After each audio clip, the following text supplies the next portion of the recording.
सरोवर नगरी और उसके आसपास समेत पूरे हिंदुस्तान में सुहागिन महिलाओं ने वट वृक्ष की पूजा अर्चना कर वट सावित्री व्रत लेकर अपने अपने पति की दीर्घायु और पूरे परिवारजनों के स्वस्थ रहने की कामना के लिए निर्जला व्रत लिया। सुबह से सुहागिन महिलाओं का जमावड़ा मंदिरों और घरों के आसपास आचार्य और पंडित जी को बुलाकर विधि विधान के साथ पूजा अर्चना की गई। पूजा अर्चना के बाद ही सुहागिन महिलाओं ने जल धारण किया और इस अवसर पर समाज सेवी और शिक्षिका सुनीता जोशी ने बताया कि उन्होंने कहा कि मां सावित्री भगवान की बहुत बड़ी भक्त के साथ साथ समझदार और चतुर महिला थी। उनको वरदान दिया गया था कि जिसके साथ तेरी शादी होगी वो आप अल्पायु में मर जाएगा, पर सावित्री ने एक भी नहीं सुनी और उन्होंने सत्यवान के साथ अपना विवाह कर लिया। समय आ गया और सावित्री ने जान लिया तो वो भी सत्यवान के साथ साथ वन को चलेगी। साथ ही सत्यवान रोज की भांति लकड़ी आदि काटने की तैयारी कर रहा था। वैसे ही वो मूर्छित होकर जमीन पर गिर पड़ा और कुछ ही क्षण में सत्यवान के प्राण पखेरु उड़ गए। अब सावित्री जंगल में अकेले रोना धोना शुरू कर दिया और इतने में ही यमराज सत्यवान के प्राण लेने के लिए आ गए और सत्यवान के प्राणों को लेकर जाने लग गए, तो सावित्री भी उनके पीछे पीछे चल दी। थोड़ी दूर जाकर यमराज ने देखा सावित्री उनके पीछे पीछे चली आ रही है, तो उन्होंने कहा कि तुम्हारी पूजा अर्चना से मैं प्रसन्न हूँ।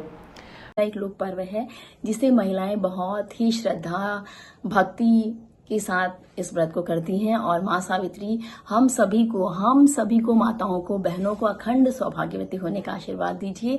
और हमने तो बहुत पहले भी, मेरी सास भी कहती थी कि वो लोग गांव में भी इस व्रत को लेते थे, तो ये व्रत सभी का अटल सुहाग रखे, सौभाग्य रखे और सभी को सौभाग्यवती होने का आशीर्वाद प्रदान करे।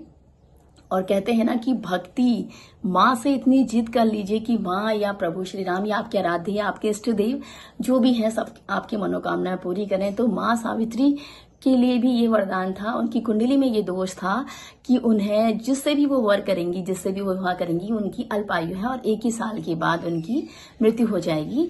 तो माँ सावित्री ने कहा कि नहीं, शादी तो मैं करूंगी ही करूंगी, और उन्होंने सत्यवान जी से शादी करी। और जब 1 साल तक उन्होंने बहुत पूजा पाठ करी और जो उस दिन नजदीक आया तो उस दिन वो उनके साथ भी वन को चली गई। और थोड़ी देर ही बाद ही जब सत्यवान को मूर्छा आने लगी तो वो अपनी गोद में उनका सर लेकर के बैठ गई। तो उसके बाद यमराज जी आ गए और उनको लेके जाने लगे। तो उन्होंने कहा, यमराज जी के वो पीछे पीछे जाने लगी, तो उन्होंने कहा कि आप मेरे पीछे क्यों आ रही हैं, ये तो विधि का विधान है कि मुझे ले जाना है और ऐसे कोई नहीं आ सकता। तो उन्होंने बड़े प्यार से कहा कि मैं तो इन्हें छोड़ नहीं सकती। तो उन्होंने कहा ठीक है, मैं आपकी भक्ति और आपकी पूजा पाठ से बहुत प्रसन्न हूं, तो आप कोई भी वर मांग लीजिए। तो उन्होंने बड़े प्यार से कहा कि अगर आप मुझे देना चाहते हैं तो मेरे सास ससुर को स्वस्थ कर दीजिए और उनका साम्राज्य लौटा दीजिए। उन्होंने कहा ठीक है, तथास्तु। तो वो फिर भी उनके पीछे पीछे चलती रही।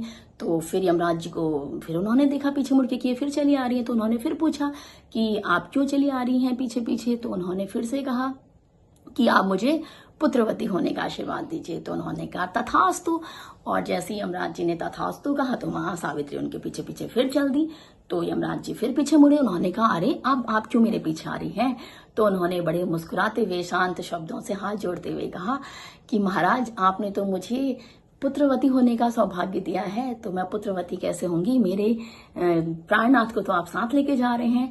तो उन्होंने कहा कि आप तो बड़ी समझदार कहें, चतुर कहें या भक्ति से प्रभावित करने वाली महिलाएं हैं, तो अब मैं क्या कर सकता हूँ। तथास्तु कहा उन्होंने और उनके प्राण वहीं पे छोड़ दिए और उनके सास ससुर का पूरा राज्य भी उन्हें मिला और सत्यवान जी फिर से जीवित हो उठे। तो इसी दिन उसी बट के पेड़ के नीचे मां सावित्री ने पूजा की थी।